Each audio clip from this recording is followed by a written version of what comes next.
Hey, Andrew, welcome to Theology in the Raw. Thanks for being a guest on my show. Yeah, thank you for having me. It's great to be here. So, for those who don't know who you are, why don't you give us a brief snapshot of who you are, where you come from? You do have an accent, so we can start there. So I'm from the UK. If you can't tell, I'm on the southeast coast, right at the bottom.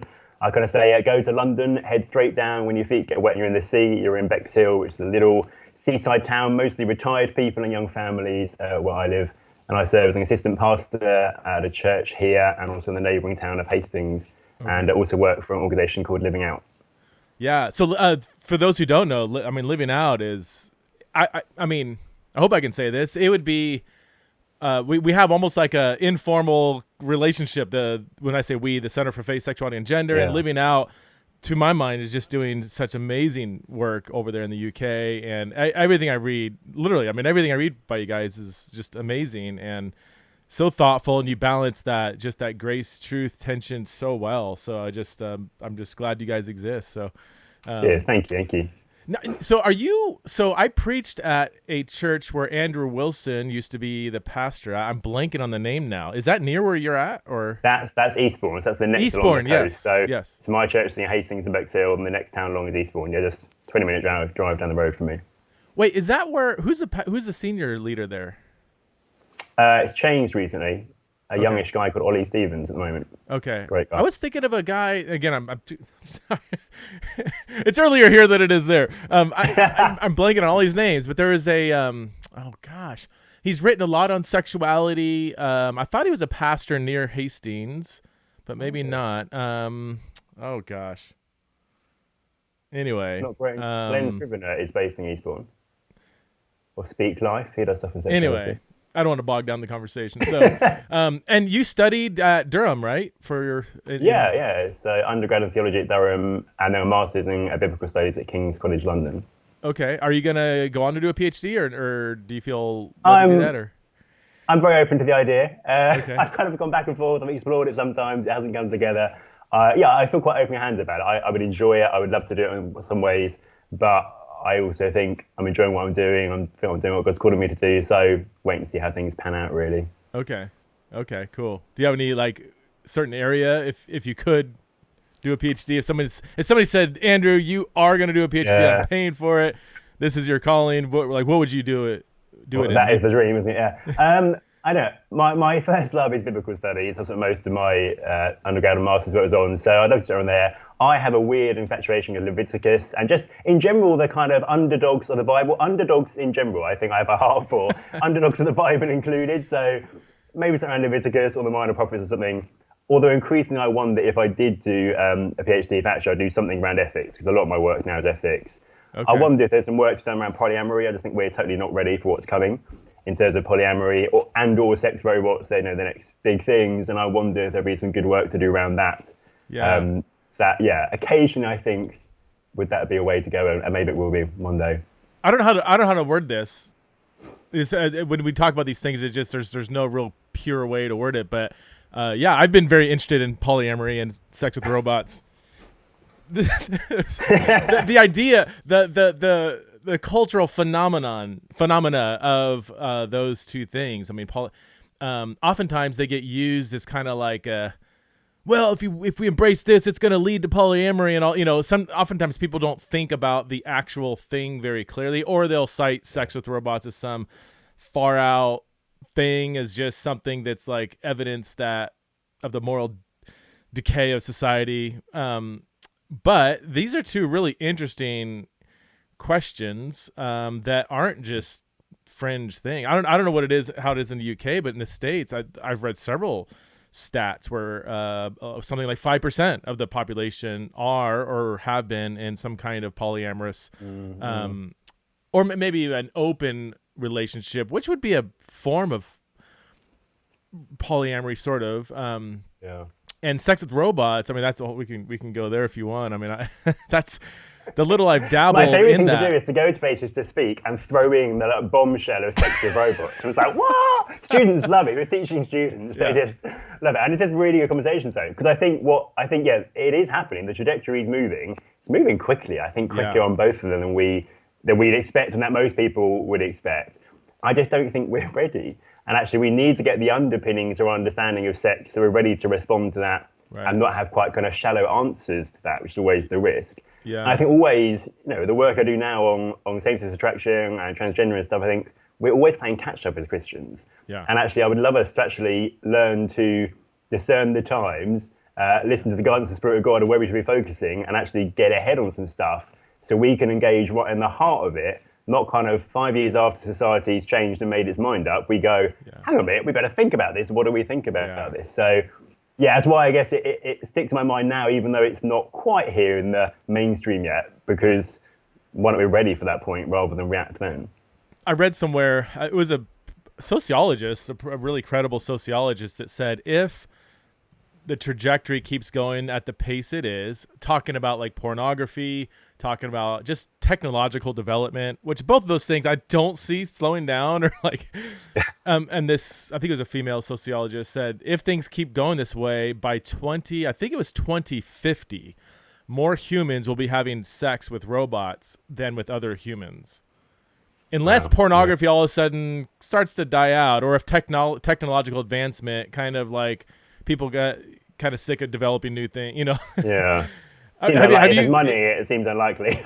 very unlikely, which is a little bit frightening. I mean, and this was a secular sociologist who said this is going to have significant effects on society. And there's even moral arguments that are interesting to consider. For instance, what if the prevalence of robots for sex reduces child trafficking, prostitution, even adultery, all these things? Like, and there's obviously several problems with the line of reason, but it's interesting. This isn't just some crazy, weird fetish kind of thing that's taken off. It's like it's going to be an ethical conversation as well. How have you thought through this? I didn't expect to talk about this on the podcast, by the way. This is really interesting. But right, yeah. I think you're right that what's interesting is there are very few good secular arguments against either of these. I mean, it's focused on sex robots and sex robots, really. There's kind of the general current disgust that many people would feel, but disgust wears off the more common something becomes and the less new an idea is to use. That'll wear off. There's very little then reason for secular people to object particularly to sex robots. But as you say, there are some arguments some people will try to use at least to argue for them as a positive thing. And I agree there's some problems with that. So I think, as with all engagement with sexuality as Christians, what we need to do is go deeper. We need to think more deeply about what is sex about.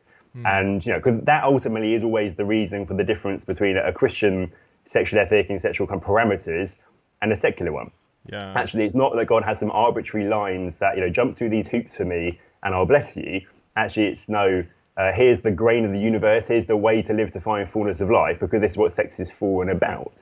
And so when we understand sex is about being part of the deep one flesh union of one man and one woman, which represents the deep union of Christ and the church, who are two and only two, that's important for polyamory, who are different in the sense of male and female, referencing Christ and the church in that way.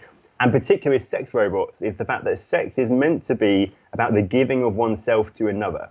Sex is not meant to be, what can I get out of this relationship and this physical activity? Actually, it should be, how can I lay down my life for your sake, who I'm committed to in this covenant? How can I reflect the ministry of Christ to you by laying down myself for your pleasure? And of course, the sex robot is exactly the opposite. The sex robot is, who cares about the sex robot? It's not about them, it's about me. What can I get from this thing? How can I take God's gift of sex and make it about my satisfaction? And actually, as with pornography, we'll find it's a never-ending kind of tunnel you fall down, because you're always looking for it satisfying. You won't, because sex can't satisfy. It's not meant to satisfy you in that long-lasting or total fulfillment kind of way. Yeah. And so I think it has become a thing like porn, where people go deeper and deeper into it. It gets more and more hardcore, whatever that will look like in that kind of context, because it's looking for satisfaction in something that can never actually meet that need. Right. And the great thing is that, because the one thing it could happen that with, which we've seen kind of a little bit of the sexual revolution in general, and it could happen with porn, it could happen with sex robots, that many more people begin to realise this isn't doing what it promised. The sex revolution promised me, if I had lots of sex and minimal emotional connection, all that kind of stuff, hookup culture, all that I'll feel great, and it'll be fulfillment, it'll be self-actualization of my real self inside. And actually, if more and more people, as is happening to some extent, realise this hasn't worked. I don't feel overly fulfilled by all these relationships of lots of sex and no emotional connection, or all this porn, or this sex with a robot. And also I look around the world and I think, actually, the sex revolution has caused some kind of problems like Me Too and different kind of things. It's possible that the fact that we're going against the grain of the universe will become apparent and people will think, maybe this isn't the best way to use our bodies and our sexualities. I don't know if that will happen. By the grace of God, it might do. Who knows? Yeah, I feel like there's glimmers of that at the moment, but nowhere near enough to turn the tide. Right. Yeah, I mean, if if we do get to the point to where sex with robots becomes pretty popular, and if that doesn't satisfy, it's like, well, what comes after that? Like polyamorous sex with robots, or what? I mean, it's hard to imagine a world, or it's easy to imagine a world exactly what you're describing. One that when you keep going against the grain of the universe, keep going against the way God has designed humans to act, there's just going to be that itch that's never quite fully scratched. Like it's just this. What's the next thing? What's the next thing? And after a while, you would think it would just get tiring. Like, I don't know. Maybe we should rethink this whole thing. You would think it might get to that point. It's hard to imagine society kind of having for lack of a better term, some kind of like conservative awakening. But maybe, I don't know. Yeah. I don't know. It's happened before, right? I mean. yeah, it can. Yeah. And there are strong anti-porn movements among completely secular people now. Okay. People who realise the damage of porn that's had on them. And how much better life has been for them getting free for porn in lots of different ways. So that's an interesting thing, because that is an experiential. It's not a religious thing, a kind of worked through morality thing. It's just actually I've experienced the fact that this really wasn't good for me. Yeah. So I'm going to break free from it. And so it is interesting that in that particular little area, there's a thing happening. On where it goes eventually, I mean, I wonder, blue sky thinking, will transhumanism and sex robots merge? Will we get to the point where actually the next stage is electrodes in our brain which always fire the necessary receptors to feel that stuff, so we have it 24/7? I don't know, but that's kind of that's the crazy stuff that gets developed at the moment. And because we are people who are desperate for pleasure, or desperate for satisfaction, rightly, we're made for that. But actually we are just kind of on a quest for the temporary sensation of pleasure in wherever we can find it, and sex is a big one we've gone for in our culture, in our day and age, in the West at least, when actually the true satisfaction that can only be found in God is there and waiting, but with minds blinded, people aren't going to turn there until Christ acts. I wonder if, I just thought of this right now, so it's probably incorrect, but I mean, if you had like some kind of economic collapse, that would play a significant role, I think, in some of these things, because I mean, let's face it. I mean, it's like Hunger Games. It's the capital. It's having way too much money, way too much time on our hands, way too much comfort. When we start just getting numb and just pursuing pleasure after pleasure after pleasure. But that really is a first world problem, right? I mean, people that are working to put food on the table, if they can get 2 meals a day, is awesome. And they just didn't. I don't know. It's like. These kind of problems don't exist in those kind of societies, I don't think. Would that be accurate to say? I mean, I think so. I'm far from an expert on that, but I think so. Yeah, and you do wonder, if an economic crash, if some major environmental thing, something that hugely disrupts. COVID's done it to an extent, but disrupts even more. Because COVID's an interesting example. It has caused some people to think more deeply, ask the bigger questions, question what life is about. If my life really is suddenly at threat. Or a lot of the things I thought I would always, I was running after to find fulfillment, I can't go and do them, has caused me to ask questions. Interesting, certainly here in the UK, we've had so many people do alpha courses, like exploring Christianity courses online. People, most weeks at our church, we're getting people turn up who have maybe some church background, maybe not, have engaged with us in an online context over the last, how long it's been, and now are with us. And you think, it's interesting, this season has done something. And God can and does use, the unpleasant things to disrupt us from that comfort and to bring us to that, which I guess comes back to, if you think, are you familiar with, what's the name, Yuval Harari's book, Homo Deus? No. Which is about transhumanism. So it's really, really helpful. So it's about transhumanism. Basically, he's saying we as humans have dealt with, in the modern Western world, dealt with the big problems that have plagued us for centuries and millennia, which, I'll forget the three, are war, famine, and plague. And they're not completely dealt with. And interestingly, he had to deal with, does COVID undermine his idea? Yeah. But actually, if you deal with war, famine, and plague, which, to be honest, for us in modern Western countries, will not plight us to a huge extent, maybe with the extent of plague, but even you compare COVID to how it would have been 100 years ago, or how most other or kind of pandemics earlier in history being, it's not much different. Once you deal with those, all that matters is pleasure and elongating life. Interesting. And so he says our focuses now are not dealing with the great evils of war, famine, and plague. Our focuses are extending life and increasing our pleasure. Hence, he says, kind of transhumanism and stuff. Interesting. What's the I name forgot of that? why I brought that up in our conversation. What's the name of that book again? I needed to check that out. Homo Deus. Homo Deus. That's right. By Yuval Harari, and there's one called Sapiens, which he sees kind of history up until now of humanity, which I haven't actually read, but they're meant to be very good. Sapiens, yeah, I heard about that one. Yeah, too many books, Andrew. Oh, too little time. Too little money, all of it. Before we leave sex with robots, I'm curious, again, just kind of thinking out loud, like, morally speaking, where would you place something like this? And I'm just going to, kind of just theoretical spectrum of, like, say, masturbation, porn use, sex outside of marriage, maybe full-on adultery. Like, have you thought about it in those kind of categories? Like, how, and people say, I don't know if, like, why is this a sin, and how bad of a sin is it? It's not an actual person. You're not, I don't know. There's, I guess, different scenarios where people would think through this, but I don't know. Where would you place it? I haven't thought about it, and I'm always loath to put marks and things. I mean, I guess one thing to say is that some people, to that question, would just say all sin's the same. I think we need to clarify that's not probably the case with the different levels of punishment given the Old Testament and stuff. All sin is very serious, and all sin deserves the wages of death. But I think you're right to say there's gradations. I wonder if it does make a difference that it doesn't involve another person. So for example, if I want to say this, I wonder if it's different from adultery, because in adultery, you are committing an offence against the other person and against their spouse. Here, you're committing an offence against your own body. I mean, Paul would say, committing an offence against your own body in 1 Corinthians 6. He'd say it for sleeping with a prostitute. I'm sure he would say the same with a sex robot. But maybe not directly against someone else. Although actually, if your engagement with a sex robot is attached to a fantasy of someone who is a real person, then you are sinning against them. So, serious enough that we should be thinking about it and engaging with it, and I don't teaching even our people well. I don't want to even say I'm advocating for the way of thinking that's like, well, how bad is it? Like, it's just kind of a thin way of thinking about human behavior, morality, and sin. I mean, I like your idea of just like it goes against the grain of the universe. It goes against the way God's designed us. It goes against God's intention. It's moving away from our humanity and not toward our humanity. But some people like that more, just like, is it sin? Is it not? Is it bad? How bad is it? As bad as this? And I think it's a misuse of God's gifts of sex, which is not a good thing and probably sinful. And I think all the arguments for, what actually if it's a better way of sex addicts dealing with their addiction and stuff. Yeah. I just think biblically we can say no, because if you, Romans 6, if you act as a slave to something, you become a slave to it. We do become a slave to the things we do. And actually even kind of, not biblically, just what we know about the brain and neuroplasticity and addiction and different stuff, it just seems to me like we know that actually that's not going to be a lasting solution to a problem such as sex addiction. Yeah.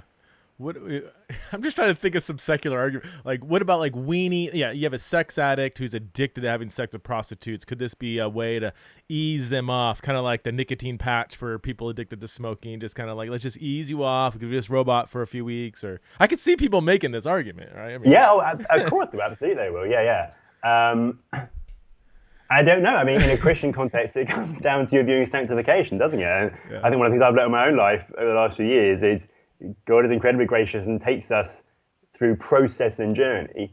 And I've noticed in my context, I've got a charismatic kind of context, there can easily be a big focus on kind of instant change. Pray, click your finger, it will happen. How can that still be an issue? Biblically, and the language of freedom, we get freedom from all these things. Yeah. I think biblically, certainly in Paul, the language of freedom is about freedom from guilt and condemnation and stuff. That's an instant thing in the moment we turn to Christ. His language for our growth or our being Christ-like, our living rightly, seems to me to be language of growth, of maturing, of walking out. It's ongoing stuff. Yeah. And I do think, in my circles at least, there's too much, or there's not enough openness to the fact sanctification is a process and takes time.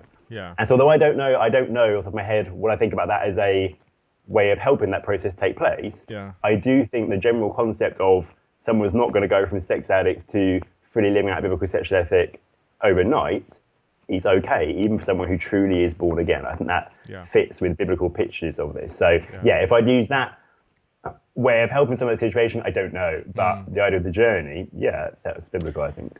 Okay, so polyamory. Are you seeing polyamory becoming more popular in the UK?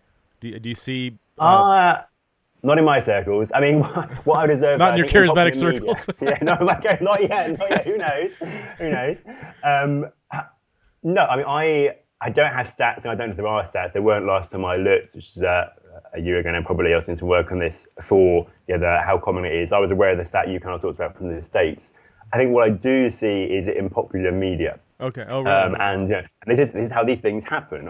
You get the same thing happening with same-sex relationships. You get the TV drama about a polyamorous throuple, 3 people in a relationship, as there was one on the BBC, the main TV channels over here last year, I guess it was, which you start by watching. If you have no exposure to polyamory, you start by watching thinking, this is weird, this is disgusting, this is wrong. And then you watch and you think, oh, they're such nice people. And you think, oh, it's so lovely the way that relationship development, they all really love each other. How could we possibly deny this? And you get the victim narrative where they came out to their friends and family and they all kind of rejected them. How awful that these poor polyamorous people got rejected. So you're getting those kind of stories from mainstream TV providers in the UK, which are the things which will change public thinking. And suddenly what previously has been kind of just not done and not accepted because it's just a bit odd, might be a sense of disgust about it, it might just be oddness, but there's no good secular arguments against it, so it won't take long for that to change. The other one is celebrities. Celebrities are always the people, the trailblazers. A number of celebrities have said various things over a period of years now, really, about monogamy not being natural, being in relationships, or the Smith, the Will Smith and his wife and their family have said various things. There's kind of debates over whether their relationship is or isn't open, and they've been a bit ambiguous about that. Their daughter, Willow Smith, I think her name is, has come out saying she feels she is or could be polyamorous because she can love both a man and a woman at the same time. And again, especially for our young people, hearing things like that, a kind of celebrity figure, someone they look up to, that's all the kind of things that starts to normalize things. So I really think it's on its way, even if I can't tell you how common it actually is in practice in the UK at the moment. I mean, I don't like bringing up analogies too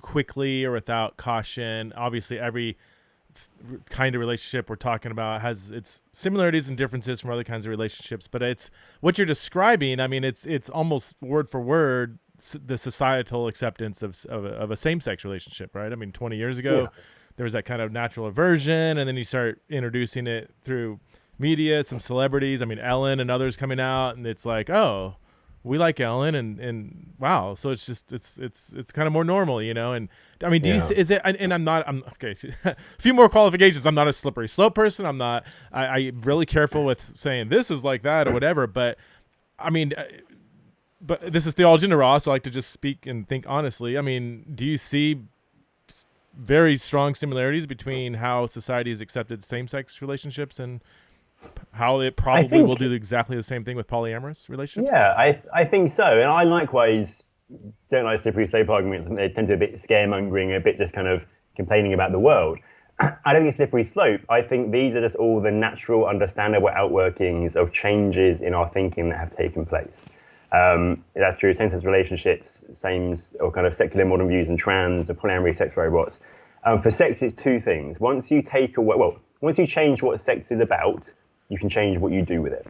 When sex stopped being, in a Christian view, about the self-giving of one to another in a covenanted relationship of two that mirrors Christ and the church, and where sex becomes actually just a pleasurable activity, that actually the doors kind of open wide.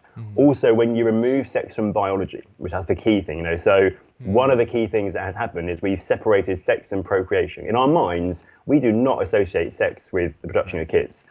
Every culture before us, until not that long ago, till the middle of the 1900s, I guess, largely would have done. When you had sex, it was a real risk. Sex was costly, as Mark Rignorous, or how he says his name, says in his book, Cheap Sex. Actually, with contraception coming on, reliable contraception, sex is really cheap because there's not big risks there used to be.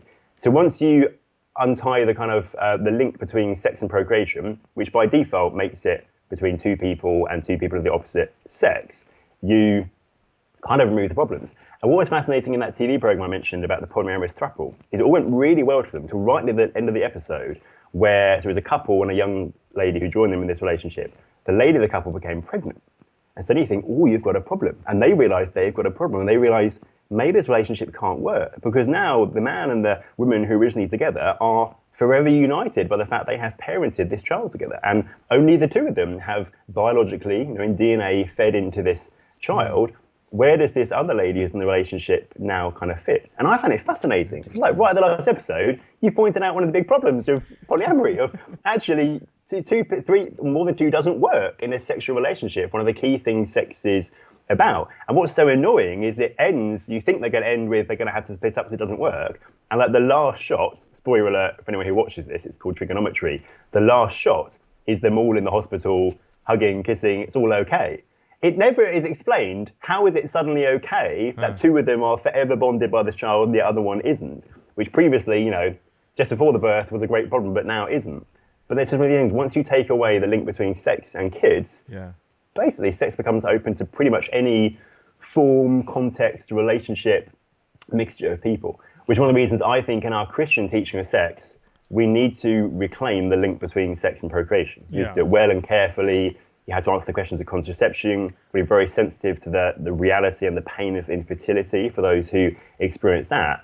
But actually, by completely pushing that away, I think we've opened the door to some of the problems we have in helping our people to hold to a biblical view on sex. I've been thinking that direction too. I mean, probably like you. I mean, being raised and nurtured I was in just a kind of a non-denominational, non-charismatic, but conservative evangelical context. And yeah, it was, I never really put the two together in that kind of like, it's like, yeah, sex can lead to procreation, and if you want to procreate, then you have the freedom to do so. But I never linked the two together so strongly. And then, you start reading some more Catholic theology, and are like, wow, this is kind of different than the environment I grew up with. But then you take that back to the scriptures and just a Christian theology of sex and marriage, and yeah, I'm not quite maybe Catholic yet in this, but I see the I see the logic of it, and I haven't been too impressed with kind of the counter arguments because they usually have to do with some kind of like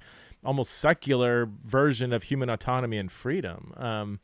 So here, what do you think about this? I mean,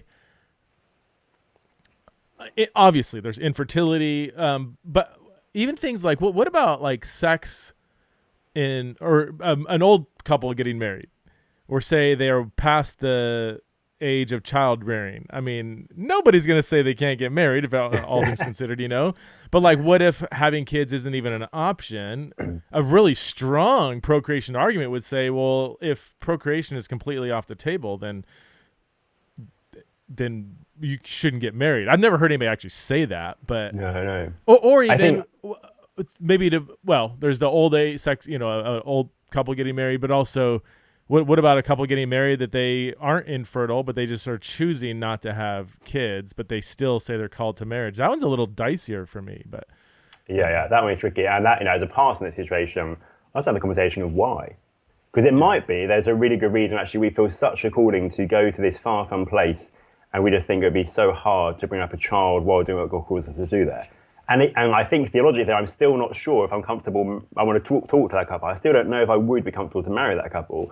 But that's radically different to, who'd want kids? Who wants the money drain, the time drain, the energy drain? This relationship's about us. Because then I want to say, no, guys, this relationship is there to bless other people, to be fruitful, both in the production of something, also the blessing of other people. I think with couples who are too old to parent children or to conceive children, or those who go into marriage knowing that because of a medical condition, one or both, they're going to be unable to conceive.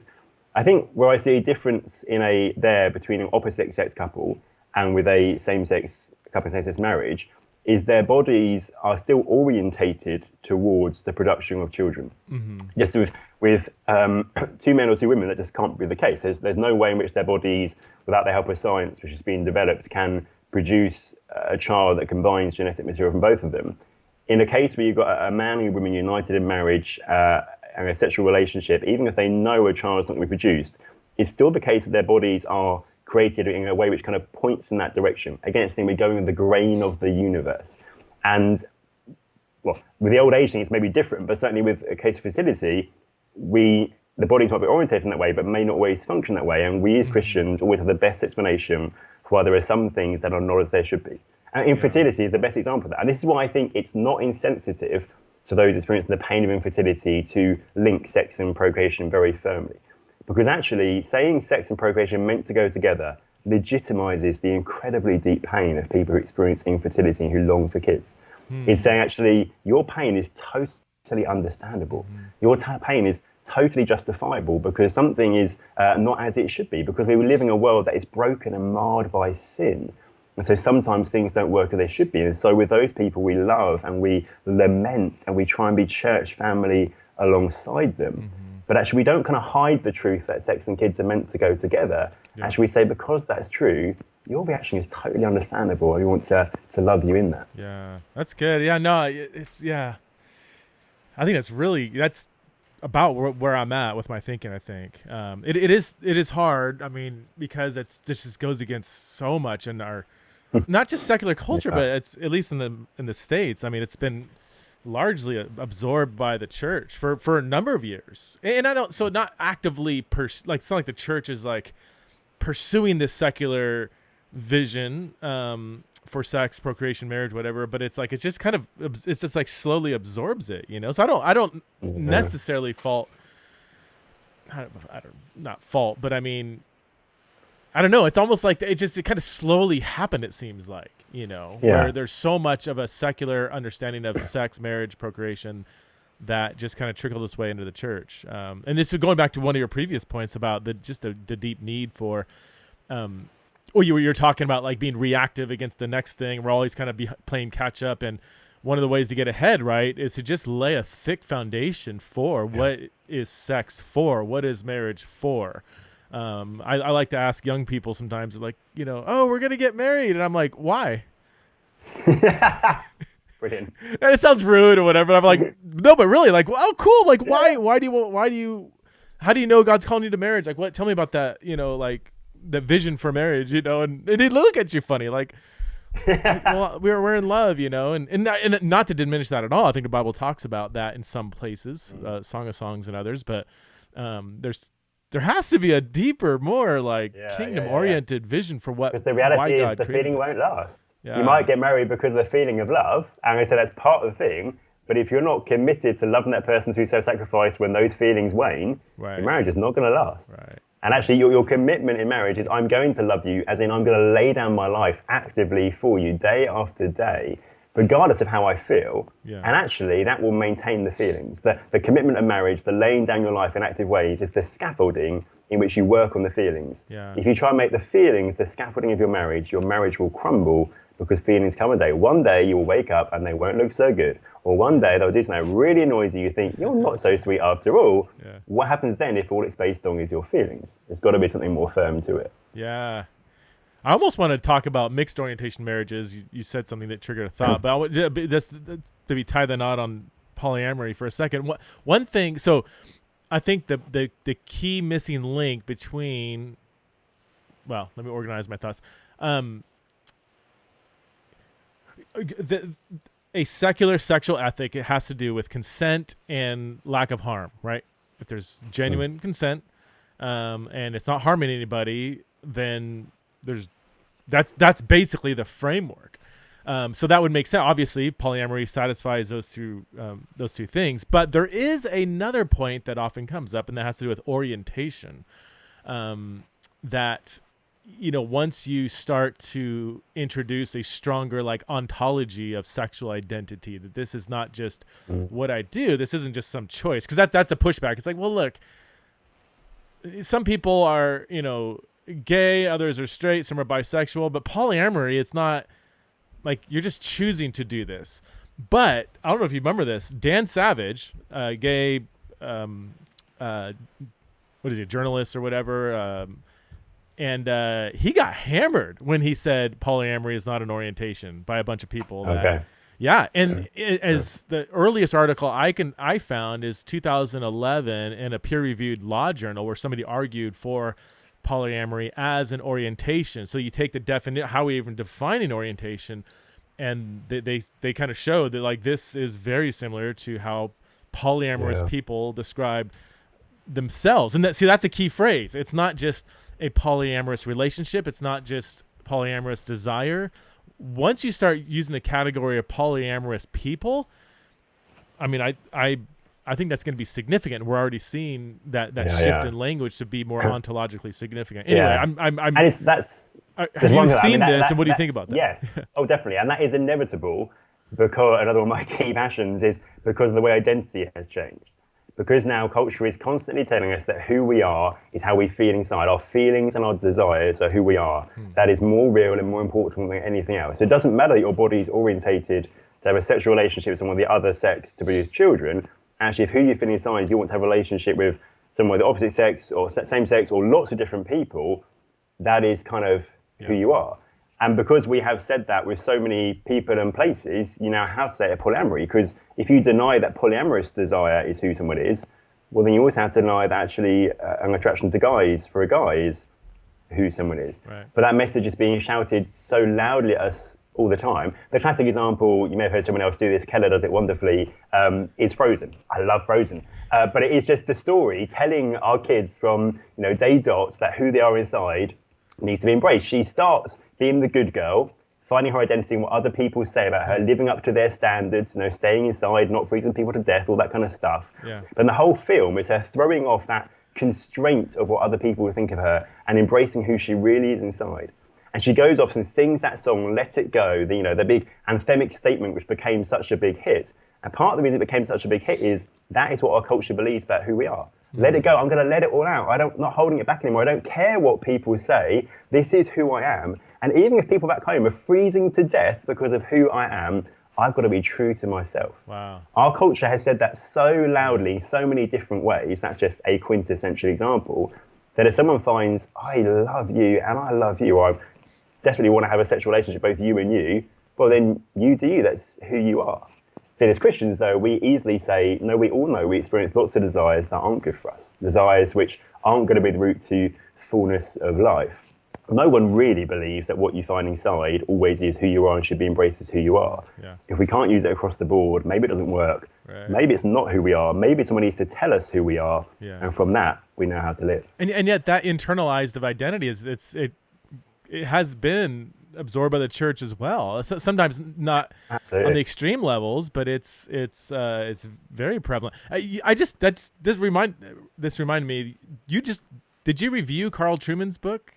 His new Yes, The Making of Modern Yes, Identity. the rise and triumph of the modern self. I have not read your review. I'm curious because everything you're saying reflects a lot in that book. I just so you know, I liked a lot of it and probably agree with much what he said. I think there's some serious problems scattered throughout. I think they're more minor points.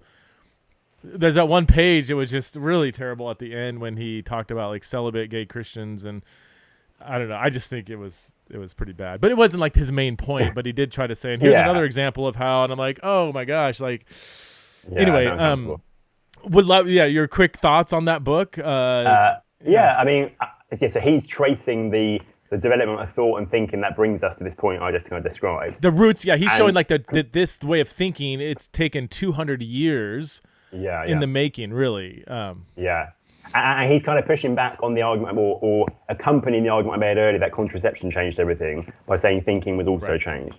I think in the kind of the tracing and historical progression of thought, I found it hugely enlightening. People I have not read and always struggled to read, so I'm very glad scholars like him helped me to do that. I can't easily critique it. It was certainly very enlightening. I think, and I don't want to be critical of this actually, because it's understandable. I think just some of the ways he talks about the LGBT community, even though it's very kind of, so as a same-sex attracted or gay guy, when people talk indiscriminately about the LGBT community, especially negatively, just gets a backup. It's like, well, surely by definition, I'm in that crew, and yet you're not describing me at all. And even the whole book is premised on how would his grandfather not have accepted the idea I'm a woman trapped in a man's body, but today people would. which is fair game is an interesting point, but actually the trans conversation's moved on. Most people don't talk about being trapped in the wrong body anymore. I'm quite against that language. Yeah. And you just wonder, I don't know if it was read before it's published by anyone who is more of an expert in that particular area. Yeah. Carl Trueman is an amazing scholar, and it's an amazing piece of work. It just might have benefited from a little bit of a scan from someone who kind of, and that would have noticed what you said. And the other thing I said is I really hope the publishers commission a shorter, accessible paperback edition for pastors, which has more application, because understandably, in a big academic thing, it doesn't need much application. It's probably a bit too much for most pastors in my kind of context. But it's such good stuff. It'd be great if that is available. That's great. No, that's almost word for word my critiques. It doesn't seem like he's been really engaged in the LGBT conversation a little bit. And I, looking at some of his endorsers and people he's getting advice from, it's maybe one piece of that conversation. But yeah, I think it definitely could have used more nuance. And it's hard, as an academic, but also as somebody who does a lot of more pastoral theology. I kind of go back and forth on that. Like in one sense, if an academic is doing academic work, it's kind of like, well, their language isn't going to be as like soft, and they're not going to, and sometimes, going back to the analogies, sometimes using analogies can offend certain people, especially the way they've been used in the past. But if it is a good logical argument to refer to the logic of this thing and then this thing and test consistency, like academics you don't have the right to say, oh, that offends me, I can't deal. It's like, well, no, we're in a seminar and somebody's pushing back in your thesis. You need to address it. You can't we're not going to, coddle you. So I understand that. And yet, I don't know, is there ever a place to just do academic work as a Christian with the LGBT conversation, given the history of how we've kind of butchered our approach to that? So anyway, again, just kind of thinking out loud and resonating with what you're saying. With polyamory, I wonder, am I right to say I think that it could eventually be easier for polyamory to be accepted in the church than same-sex relationships, largely because there's a little more ambiguity in Scripture. So my affirming friends listening are going to be irate that I even saying it like this, but well, no, there's ambiguity with same-sex relationships, but they're just within the Bible. There's kind of not, right? I mean, and I know obviously I know all the counter arguments, but I mean, you don't have like a positive example or God regulating a same-sex relationship. You don't have any kind of, the few times they're mentioned, they're prohibited. Marriage is always defined as male-female. But with polyamory, more specifically polygamy, you do have kind of some ambiguity, especially in the Old Testament, that, I don't know. I could see somebody saying, well, it's just not as that clear. So, I mean, once it becomes widely accepted in society, I could see maybe a bigger portion of the church being open to accepting it. That's just my unpaid prophetic prediction. Have you thought about it from that angle? Or Yeah, I mean, it's interesting. The small amount, and from what I've seen, is small amount as yet of Christian stuff or stuff that's been written in support of polyamorous relationships from a self-identifying Christian perspective tends to be fairly negative or doesn't want to use polygamy in the Old Testament. They tend actually to push back against that, push away from that, because it's not polygamy, it's polyandry, it's polygyny, multiple wives. Yeah. Very, very patriarchal, male-centered. Exactly. Yeah.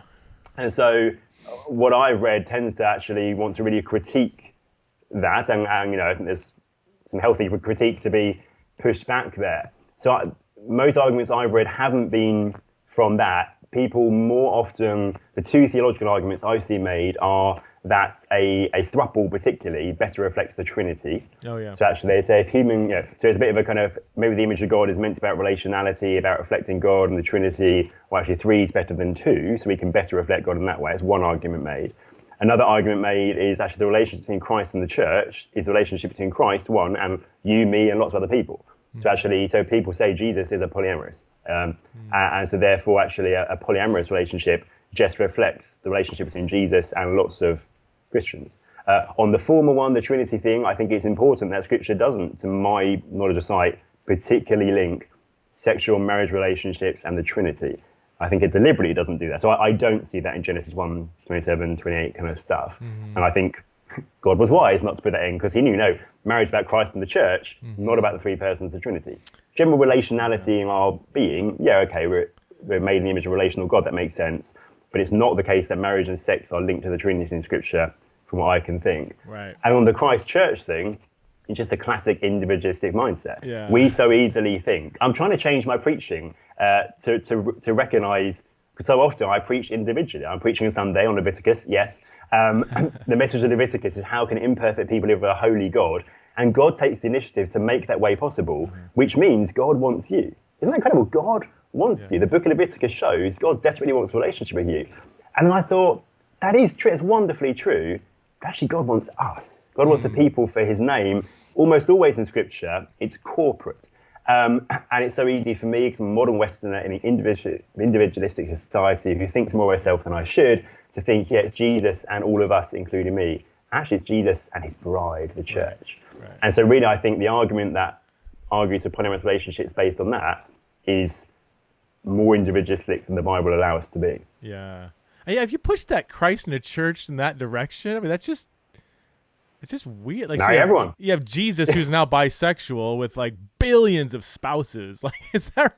Yeah, I mean, he goes a bit weird. I don't know if we want to push that, the individualistic version of that, to its logical conclusion. I mean, clearly, the church is a singular entity in that analogy, and Yahweh and Israel in the old. Yeah, it'll be interesting what happens here. So we haven't gotten to your book, Andrew. It's now 45 minutes into the podcast, and this is so hilarious. You recently wrote a book and didn't realize that it was already out. I don't know if I've met an author that was like, "Oh, my book came out last week. I didn't even know." I think it's not my fault. It's a really good small publishing company. There was a charity in the UK who produced these small booklets. Okay. And I think just because they're small and they're trying to do a lot of work, it wasn't made crystal clear to me when it was coming out. Yeah. Or I didn't know yet. So I thought it was September, and excitingly entered the world last week. So tell us about the book. What's the title? What brought you into wanting to write a book on such a non-controversial topic? Oh, well, yeah. So the book is called People Not Pronouns, Reflections on Transgender Experience. It's only a short booklet, as I say, and really what I hope it provides is a first stop introduction to the topic of trans, the experience of gender dysphoria, and how might we as Christians reflect on and kind of respond to that, which I guess grew out of my interest in that topic, my having the opportunity to think and engage and teach on it, which really started, I guess, 6 years ago when Mark Yarhouse produced the book Understanding Gender Dysphoria. Really helpful book. I kind of picked it up as someone who was interested in matters of sexuality and gender, as a guy who's same-sex attracted, as a guy who has had a level of discomfort about my own gender. I thought it was pretty interesting. And as I read it, I really resonated with the experience of gender dysphoric people, and just what Mark was describing, for two reasons. One, for a time in my childhood, there was a time when I very strongly believed that though I'm a boy externally, I was a girl inside. Really? I had this really vivid memory, for some reason a vivid memory of being in my grandparents' porch. Don't know why it was there. But of this fear that one day I would get pregnant and my big secret would be found out. Wow. I was a sheltered Christian kid, didn't know how these things work, but I really believed that inside I was a girl and I might get pregnant. I remember thinking, I'm going to have to never get married and live with my parents forever, so no one ever finds this out. And that abated, that went away naturally as I grew up, but always lived with this kind of sense of not really making the cut as a man, hated being in all male environments, always wanted to be with the girls. Hated stag do's, which is our version of like the pre-wedding kind of thing for the guys. Yeah. And always secretly harbored this longing to be invited to one of my friends' hen do's with the girls. Anyway, all of this meant when I read this book, I was like, I can totally get how some people genuinely experience themselves to be of a different sex to what their body says. And then also I noticed, wow, this is an experience of people who are experiencing something that is difficult, confusing, unsettling, and where people in the church just don't get them and are not treating them well often.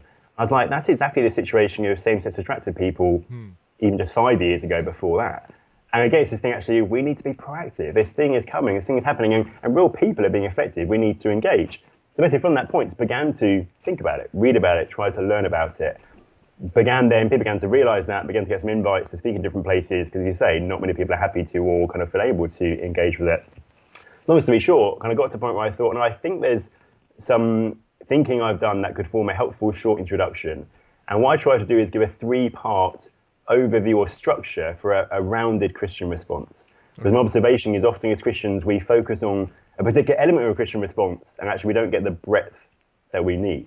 So I talk about a heart response, then a head response, and a hope response, each one of which is needed, and each one of which I hope the booklet brings something a little bit extra to the conversation and to the resources that are already there. So the heart response is all about actually what do we feel towards transgender people, and just affirming the point that has been very well made elsewhere of we need to actively love and need to have genuine compassion for the genuine pain of gender dysphoria.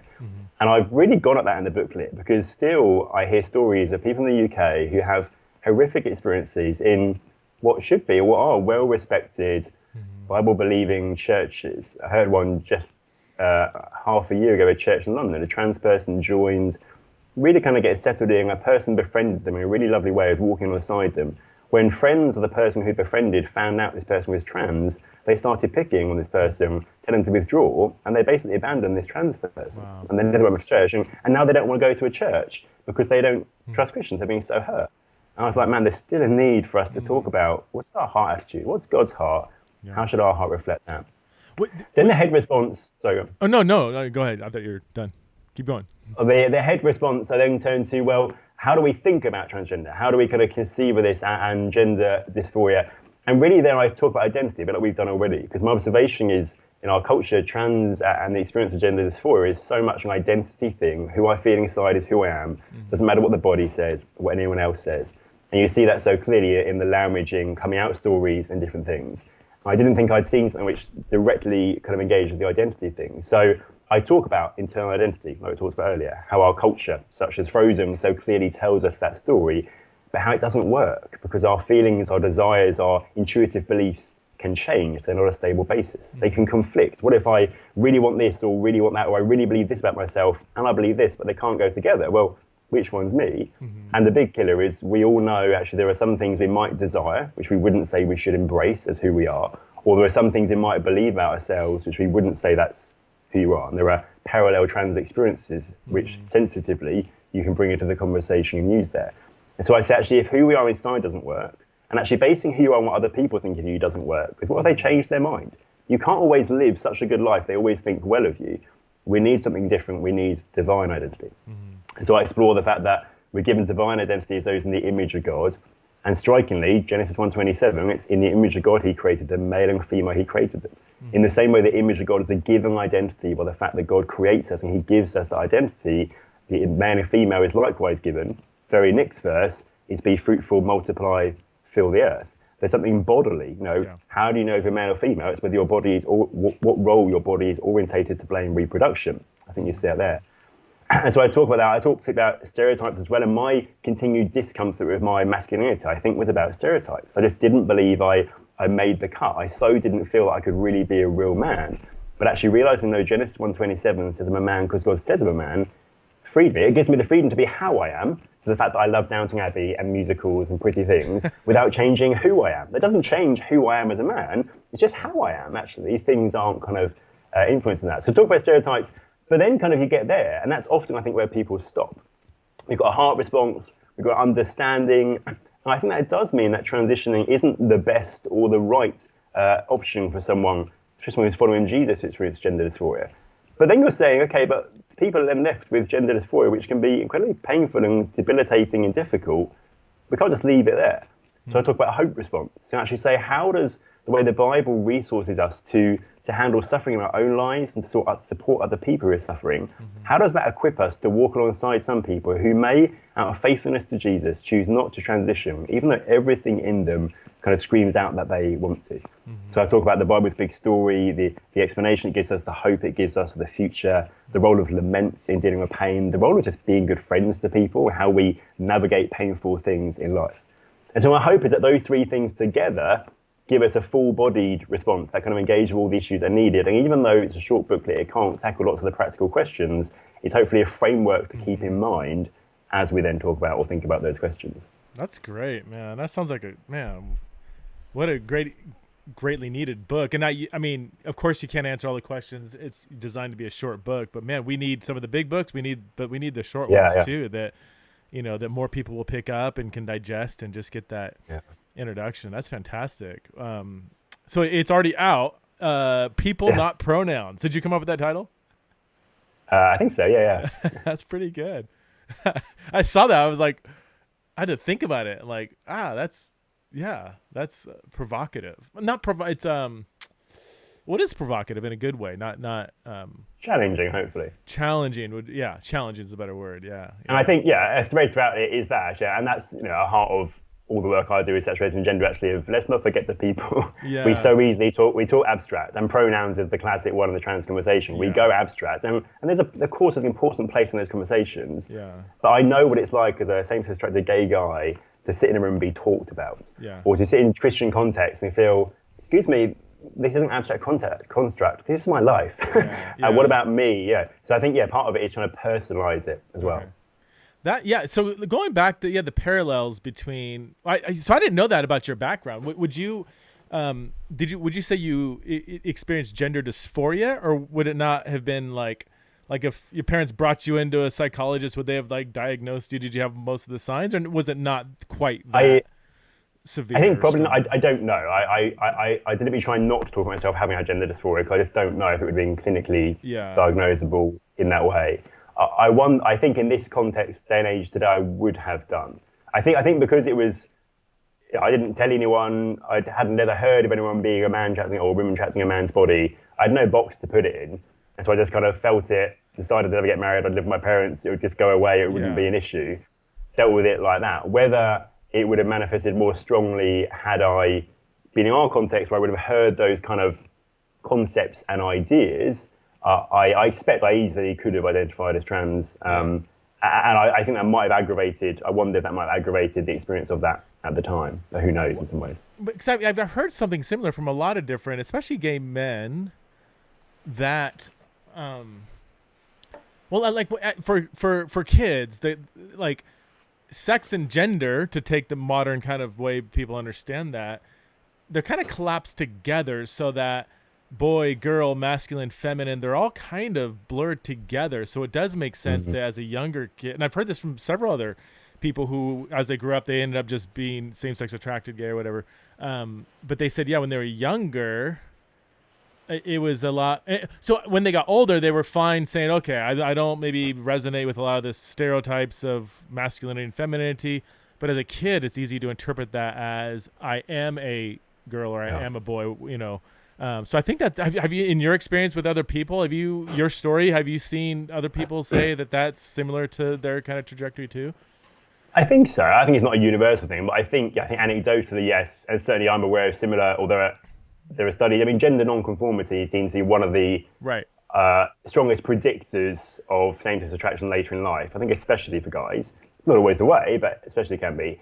And the rate of guys particularly who experience some level of strong gender non-conformity, even gender dysphoria in childhood, who then grow up to be same-sex attracted is really high. One paediatrician once told me, I think it's basically 99%, and that's not from a study, but their paediatrician observation was it's as high as that.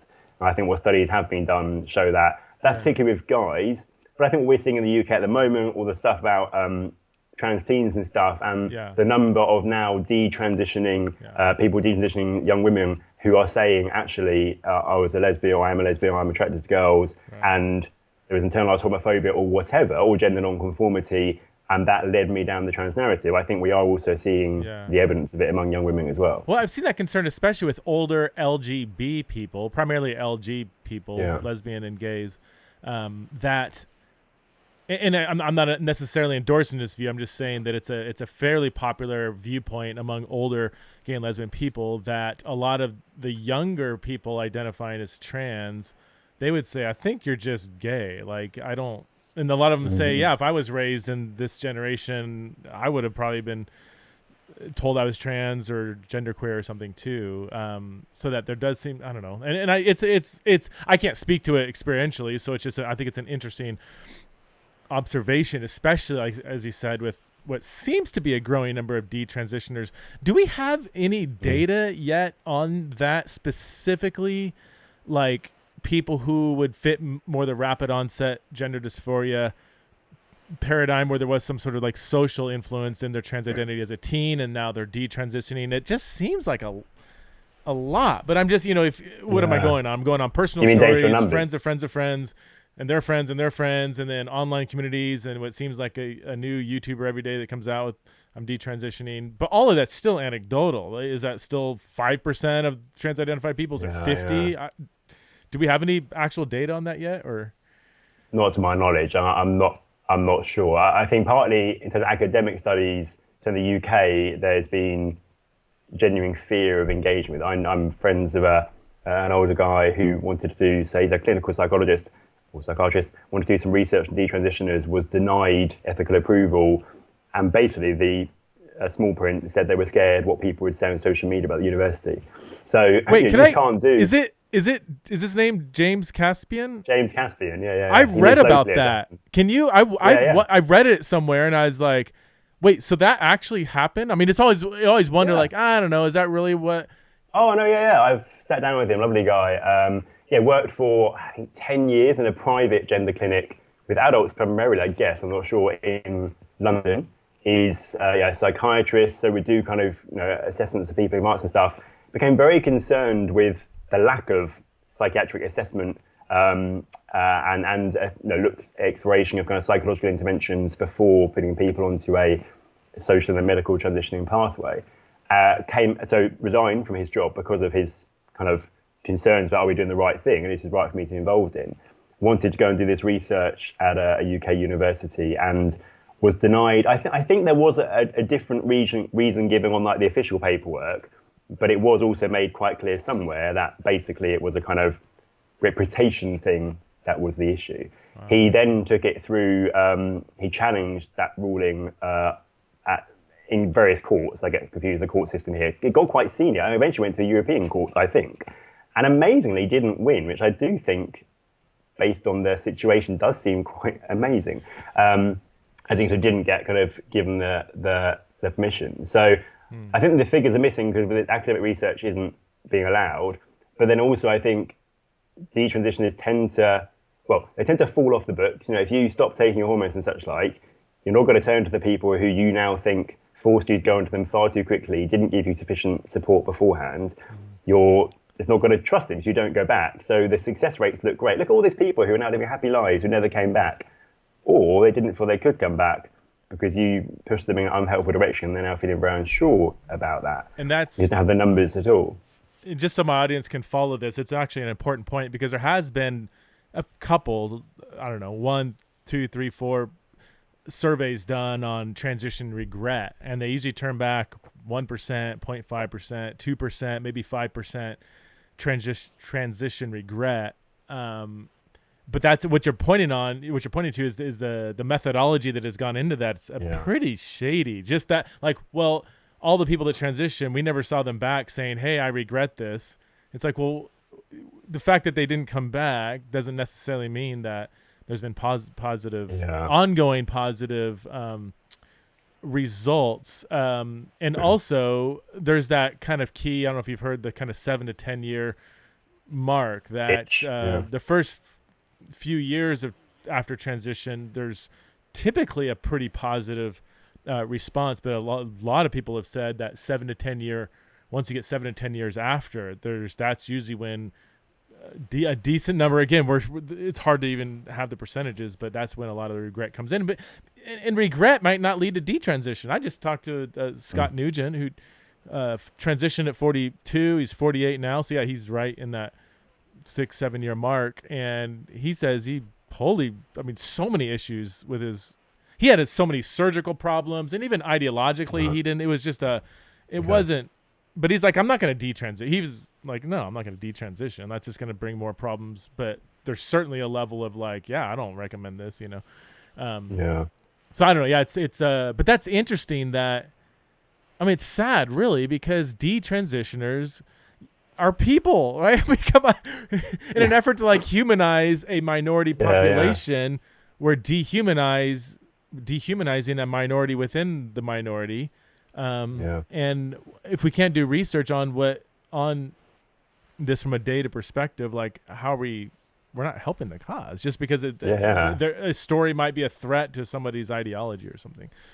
And it's two ways. We can't protect people who are exploring the possibility of transition and help them make a wise decision. Is this a wise thing for you? Mm-hmm. But also detransitioners tend to be left with very little help afterwards. Mm-hmm. So one of the kind of working groups I'm involved with here in the UK, which is basically a group of people, clinicians, I think pretty past it, mostly clinicians, saying, how do we love trans people well and serve them well as a nation? What role could we play in trying to help this kind of like messy situation we're in? And one of the conversations we're having is there's so little provision for detransitioners medically. You know, you've got a lot of medical questions, you come of hormones and stuff. It's so hard actually to access the kind of support they need. You know, detransition care kind of isn't a field of medicine. Right. So we're beginning to think, what are the needs? What are the questions? How can we help that? But it's such a sad thing that actually detransitioners are the overlooked people. I mean, a good thing in a sense is their voices being heard much more, which I think is good in terms of the thing of safeguarding young people especially. But I think their needs aren't particularly met. And there are certainly many medical needs that need to be addressed by medical professionals. But I also think there's an opportunity for the church to raise up. Here are a group of people who are hurting, who are being mistreated, who many people are now rejecting, who are not finding people who will support them in this pretty much unwalked path. Yeah. That should be our job, surely. Surely, those in the outskirts, those being pushed out, we're the ones who are meant to love them. And wouldn't it be amazing if someone detransitions and they think, I know the best place I can go to get support and love is my local church. So my little visions, I'd love to, that'd be an amazing thing to happen. That should be the kind of people we are, right? That should happen. Yeah, it's tough. I mean, I was with you. I've got several friends that have detransitioned or aren't detransitioning, and that's a tough, really tough spot to be. Sometimes like the dysphoria is still there, perhaps, and there's medical challenges, there's financial stuff, there's social, like just the whole because they are, in most cases, this community that celebrated them, accepted them, now see them as toxic and a threat, and I, if I put myself in other people's shoes, I mean, some detransitioners have been quite outspoken against what they would see as like ideological brainwashing and have challenged, and even, in the case of the UK with Kira Bell, have had effects on kids having access to puberty blockers and so on. So if I just try to see things from the other side, I could see like, oh my gosh, these detransitioners, they're not helping us really with their outspokenness, but yeah, I don't know. I think it's really helpful to have a range of different voices being presented so that we can consider all kinds of people. But Andrew, I've taken you much too long. Well, not too long, but this is a little over time. But man, I'm so excited to read your book. Thank you for the copy that you have sent my way, and love what you guys are doing at Living Out. Can you give us some, if people want to find you or the Living Out resources, where do they go? So livingout.org is our website, and we're on Facebook, Instagram, Twitter, just under Living Out. And then I'm Andrew Bunt on Twitter. And most of my stuff's on Living Out or on thinktheology.co.uk. Okay. And you guys, I don't know, this in 2021, you guys really cranked it up, it seems like. I mean, you guys are producing all kinds of blog posts and book reviews and podcasts. Yeah. Like there's just a lot of really, really helpful, accessible, and thoughtful resources. So thank you for what you guys are doing, and pass on my greetings to the rest of the Living Out team. You guys are awesome. Yeah. All right, take care. Thanks, Andrew, for being on the show. Thanks so much, Preston. Real pleasure.